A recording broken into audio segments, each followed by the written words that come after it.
Tashkent सम्मेलन या फिर समझौता। ताशकंद जो है वह उज्बेकिस्तान की राजधानी है, जो उस समय सोवियत संघ का यह एक गणराज्य था। अब हम बात करते हैं कि जनवरी 1966 में दक्षिण एशिया में शांति सम्मेलन स्थापित किया गया था। यह सम्मेलन का प्रयोजन यही था कि सोवियत संघ के राष्ट्रपति अलेक्सी कोसिगिन के द्वारा इसका आयोजन किया गया था और इस सम्मेलन में पाकिस्तान के राष्ट्रपति अयूब खान और भारत के प्रधानमंत्री लाल बहादुर शास्त्री भी शामिल हुए थे।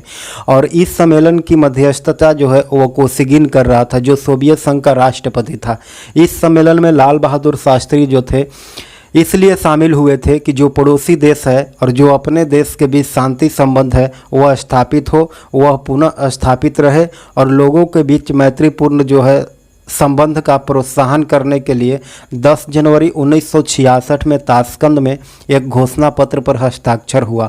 ताशकंद घोषणा पत्र का एक ही उद्देश्य था कि भारत और पाकिस्तान के बीच शांति बनाए रखने के लिए एक रूपरेखा तैयार किया जाए, लेकिन ऐसा नहीं हो सका। इसके लिए विश्वास किया गया, लेकिन दोनों पक्षों के किसी ने इस समझौता पर नहीं पहुंच पाया।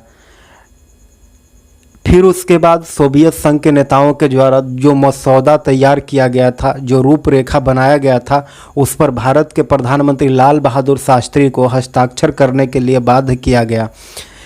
घोषणा पत्र पर हस्ताक्षर उनसे ज़बरदस्ती करवा लिया गया और फिर इसके लिए भारत में पूर्ण अनुमोदन नहीं मिल सका। इसके लिए लोगों का कहना था कि समझौता हो लेकिन युद्ध ना हो।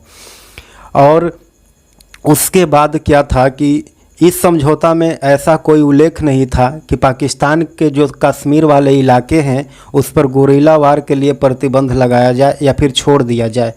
फिर उसके बाद हम लोग इस समझौते के बाद पाकिस्तान में दंगे और विरोध प्रदर्शन भी हुआ उस ताशकंद सम्मेलन को लेकर के, ताशकंद समझौता को लेकर के।